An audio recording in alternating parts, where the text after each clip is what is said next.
तो हमको पहले मेरे प्रश्न का उत्तर दीजिए, हमको लिखना है। अरे तुम अपना क्वेश्चन का आंसर हमसे क्यों पूछ रहा है? आगे वाला बच्चा से पूछो ना, वो तुम्हारे क्लास का है, हम तुम्हारे क्लास के थोड़ी ना है। अरे भैया उससे क्या पूछेंगे, वो तो मेरा ही इंतजार में आगे बैठा हुआ है, झूठे में खाली हाथ हिला रहा है। हम जब लिखेंगे ना तब वो लिखेगा। वो भकुआ है। अब चलिए जल्दी से हमको बताइए। अरे बाबू हम बता देंगे तुमको, अभी समय कम है। तुम्हारा तो छोटा छोटा आंसर होगा ना, बता देंगे, लिख देना। मेरा आंसर लिखने में हमको समय लगेगा, तुम तो 2-3 पन्ना लिखोगे, हमको तो 10-15 पन्ना लिखना है। हम फेल हो जाएंगे, हमको लिखने दो, हम बाद में लिखा देंगे तुमको। अरे ऐसे कैसे भैया, आप तो जरूरत से ज्यादा होशियार बन रहे हैं। इतना भी होशियार बनने का जरूरत नहीं है, समझे? पहले हमको लिखाइए, कम से कम हमको 2-3 आंसर बताइए तब अपना लिखिए, नहीं तो लिखने नहीं देंगे। अरे ये लड़का तो बहुत चंट है, 1 नंबर का, दिमाग खराब करके रखा है। हमसे पूछ रहा है, अब देखते हैं, आएगा तो लिखा देंगे और नहीं आएगा ना तो ऐसा आंसर इसको लिखाएंगे कि लिखने के बाद भी फेल हो जाएगा। ऊपर से मास्टर इसको पकड़ के मारेगा जब कॉपी चेक करेगा तो, कि लिखा क्या था ये। अब बताते हैं इसको गोरा कद्दू क्या चीज है, दिमाग खराब किया है ना। अब देखो हम अपना उंगली टेढ़ा कैसे करते हैं। बताओ पहला क्वेश्चन क्या है तुम्हारा? अरे भैया पहला क्वेश्चन है, टीचर को पत्र लिखिए, बताइए क्या लिखे। अरे तो लिखो ना, सेवा में श्रीमान अध्यापक महोदय, विषय आपकी सपुत्री के बारे में। अरे भैया ये सपुत्री क्या है, ये कौन सा शब्द है? ये हम लोग को मास्टर जी कभी नहीं पढ़ाए क्लास में। अरे हम तुमसे बड़ा है ना, हम पढ़े हैं, जो बोल रहे वो लिखो ना, देखना 100 में 100 मिलेगा। अच्छा भैया बताइए, जल्दी बताइए नहीं तो समय हो जाएगा, लिखते हैं हम। हाँ लिखो। महाशय निवेदन पूर्वक कहना है कि मेरा नाम है टोपा और मैं आपके विद्यालय के कक्षा 2 का छात्र हूँ। कक्षा 2? लेकिन मास्टर जी लोग तो कक्षा बोलते हैं, इतना हमको पता है भैया। अरे वो तो कक्षा 2 क्लास को बोला जाता है ना, यहाँ पे पत्र चल रहा है, यहाँ पे कक्षा को कक्षा बोला जाता है। लिखो ना भाई, तुमको जो बोलते हैं लिखो। अरे हाँ भैया बोलिए। मैं आपकी सपुत्री पे मोहित हो गया हूँ। मैं अपने कक्षा में आपकी सपुत्री को अपने नेत्र से निहारता हूँ। अरे भैया आप तो बहुत कठिन कठिन शब्द सब बोल रहे हैं, स्पेलिंग भी देखते जाइए, ऐसा नहीं मेरा स्पेलिंग गलत हो जाए। स्पेलिंग तो बिल्कुल सही है तुम्हारा, बहुत अच्छा से लिख रहे हो तुम, बहुत चालाक हो। लिखो लिखो आगे लिखो। ऐसे भी मास्टर लोग लिखने वाले का भाव देखता है, स्पेलिंग नहीं। एक दिन मैं आपकी सपुत्री को अपने 2 चक्का वाहन पे विराजित करके ले जाऊंगा, अतः मेरी सहेली सपुत्री आपकी और उस कली का कलिंगर हूँ मैं। हमारी फैंटास्टिक पूरी करने की आज्ञा दीजिए और दंपति का आशीर्वाद लीजिए। अब बस पूर्ण विराम लगा दो, इसके आगे मत लिखना, मास्टर तुमको अपना नंबर देगा। अरे भैया पूर्ण विराम का स्पेलिंग, अरे वहाँ पे थोड़ा सा मार दो। अरे भैया आप सही बता रहे हैं ना, हमको लग रहा आप उल्टा सीधा तो नहीं ना बता रहे हैं, फेल होंगे तो छोड़ेंगे नहीं आपको। अरे तुम कैसा बच्चा है, तुम तुमको बता रहे, ऊपर से तुम हमारे ऊपर भरोसा नहीं करा, इल्जाम लगा रहा है, तुम ऐसा नहीं मानेगा। रुको मैम इधर आइए ना। वाओ हाँ क्या हुआ? ये लड़का देखिए पता नहीं क्या गंदा गंदा अपना कॉपी में लिख रहा है और हमको बोल रहा है कि आप भी देखिए और भी बताइए इसमें क्या लिखे। हम इंटरनेट पे भी ऐसा कहानी सब लिख के पैसा कमाते हैं, उल्टा सीधा आइडिया दे रहा है, देखिए। अरे ये भैया हमको गलत सलत लिखा के फंसा रहे हैं, जरूर ये उल्टा सीधा कुछ लिखवाए। वेरी इंपॉर्टेंट छोड़ेंगे नहीं इनको अगर ये उल्टा सीधा लिखवाए होंगे तो। अरे लड़का कॉपी लाओ अपना। अरे ये घटिया लड़का, ये सब क्या लिखा है अपनी कॉपी में? इतना छोटा होके इतना गंदा गंदा बात सब लिखा है। Very nice. चलो मेरे साथ प्रिंसिपल के पास। अरे मैडम ये सब हम नहीं लिखे हैं। अरे चुप करके चलो मेरे साथ। अरे मैडम हमको छोड़ दीजिए, नहीं तो हम भी आपका कहानी सबको बता देंगे। अच्छा मेरी कहानी बताएगा, मेरी कहानी बताएगा, समझ में आया? मैं कौन हूँ? Miss daddy. अब तो तुम्हें स्कूल से निकलवा के ही रहूंगी। अरे अब मजा आया, ज्यादा होशियार बन रहा था, काला कद्दू को फंसाया, हमको भी फंसाना चाह रहा था, गोला कद्दू के सामने अपना दिमाग चला रहा था।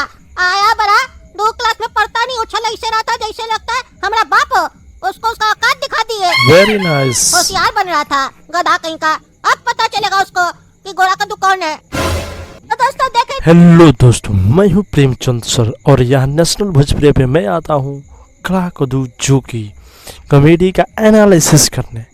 मैं ये चीज़ बताने के लिए आता हूँ कि ये कॉमेडी आखिरकार हमें क्या शिक्षा देती है, हमें क्या एजुकेशन देती है। ये अगर इस कॉमेडी को हम कॉमेडी ना मान करके एजुकेशन का सिस्टम बना लें तो शायद हमें इससे बहुत बड़ा सीख मिलेगा देखने को दोस्तों। जैसे कि आप लोगों ने देख पा रहे होंगे कि किस प्रकार काला कद्दू या गोरा कद्दू दोनों भाई चीटिंग करने के लिए किस प्रकार एक दूसरे पर जो है ना हावी हो रहे हैं हेल्प लेने के लिए। लेकिन बगल में एक बच्चा जो बैठा हुआ है वो डिस्टर्ब कर रहा है काला कद्दू को, चीट करने नहीं दे रहा है, तो उसका वो बात को मान रहा है गोरा कद्दू और सोचता है कि मैं चिट ले लूं और चिट से मैं पास हो। यहाँ तक कुल मिला के बात बताता है कि मैं पढ़ने में बहुत कमज़ोर हूँ, मैं एक भी क्वेश्चन नहीं जानता। इस बातचीत में उसके जेब से बकझक हो जाती है, जिससे जो है वो बोलते हैं कि तुम पहले 2 नंबर का क्वेश्चन बताओ या फिर 4 नंबर का क्वेश्चन, या जो भी तुमको क्वेश्चन मालूम हो उसके आंसर बताओ, तो फिर मैं अपना क्वेश्चन आंसर बताऊंगी। लेकिन उसमें भी बेचारा ही रह जाता है, नहीं बता पाता है, सीधे हाथ उठा देता है और बोलता है कि मैं पढ़ा नहीं हूँ, बिल्कुल नहीं पढ़ा हूँ, एकदम ज़ीरो हूँ। तो मैं कैसे बता सकता हूँ और मैं कैसे इसका जवाब दे सकता हूँ कि मेरा फादर मुझे मारने लगेंगे, प्लीज़ मेरा हेल्प कर दो और मेरा रिजल्ट बनवाने में कुछ हेल्प कर दो।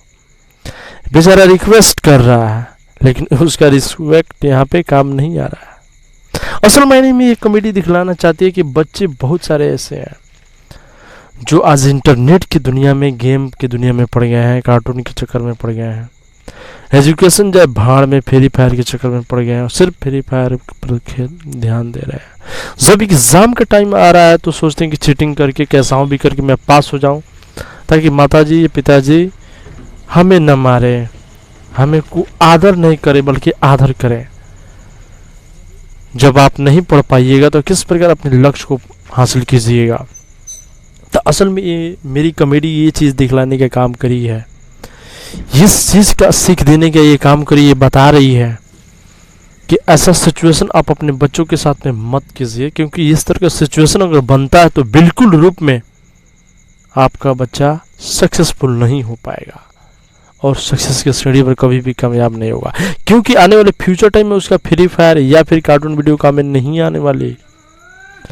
उसका ये सोचो कि वह खुद से अपना कार्टून वीडियो बनाए, खुद का एक गेम बनाए। अगर ऐसा सोच के चलता है तो डेफिनेटली आगे चल के सक्सेस होगा। लेकिन वो किसी और का कॉमेडी, किसी और का कार्टून देख रहा है और अपना पढ़ाई डिस्टर्ब कर रहा है, अपना फ्यूचर को डार्क में लेकर के जा रहा है, तो बिल्कुल रूप से सक्सेसफुल नहीं हो सकता है। और ये कॉमेडी यही सीख देती है कि बच्चे जब जाते हैं विद्यालय में और नहीं पढ़े होते हैं तो कैसा उनका दुर्दशा होता है। इसी तरह इधर उधर से चीटिंग चोटिंग करने की कोशिश करते हैं, अपने रिजल्ट बनाने की कोशिश करते हैं। कॉमेडी तो हमें हंसाने के लिए बनाया जाता है, लेकिन यहाँ अगर इस वीडियो को आप देखना चाहते हैं तो कद्दू जो कि चैनल पर जाइएगा तो पूरा आपको देखने को ये वीडियो मिल जाएगा। लेकिन देखना ही नहीं है, उस कॉमेडी हमें क्या चीज़ बता के जा रहा है, वो कॉमेडी का क्या आखिरकार संदेश है, इस चीज़ पर ध्यान देना ज़रूरी है। और यही चीज़ दिखलाने का काम करता है कद्दू जो कि कॉमेडी चैनल। इस पर हमें फोकस करना है और इस चीज़ को आगे बढ़ाने की कोशिश करना है, तब जाकर शायद हमको कॉमेडी बनाने से लगेगा कि हाँ कोई व्यक्ति सुधर गया, सही रास्ता पर चला गया, सही ट्रैक पर चला गया। हम लोग सिर्फ देख लेते हैं और हंस लेते हैं, बात खत्म है। लेकिन ये चीज़ देखना चाहिए कि जो रियलिटी दिख रहा है, डायरेक्ट अगर हम समझाते हैं किसी को बात कि तुम ऐसे ना करके ऐसे करो तो ना शायद समझ पाएगा। लेकिन वही कॉमेडी का जरिया अगर बना देते हैं किसी एजुकेशन सिस्टम को, तो अगर आप उस कॉमेडी को ध्यान से देखें, ध्यान से समझें, अपने लाइफ में उतारने की कोशिश करें, तो डेफिनेटली आपको समझ में आएगा कि वाकई ये कॉमेडी नहीं है, एक एजुकेशनल कॉमेडी है, हमें कुछ संदेश दे रहा है आगे बढ़ने के लिए। ये चीज़ इसमें छुपा हुआ है और यही चीज़ कद्दू जो कि चैनल पे आपको मिलता है कॉमेडी देखने के लिए। लेकिन बाकी यहाँ पे जो नेशनल भोजपुरी पे मैं आता हूँ एनालिसिस करने के लिए कि कौन कॉमेडी क्या शिक्षा दे रहा है और आखिरकार उस तरह की कॉमेडी हम कैसे बना पाएंगे और उस कॉमेडी को बना लेने से क्या हमारा लाइफ आगे बढ़ पाएगा कि नहीं? तो बिल्कुल बना सकते हैं। उस तरह का नॉलेज आपके पास होगा तो बिल्कुल बना सकते हैं। कैरेक्टर वही रखिए, कहानी वही रखिए, थोड़ा सा आवाज़ चेंजिंग कीजिए, थोड़ा सा कहानी को मॉडिफाई कर दीजिए।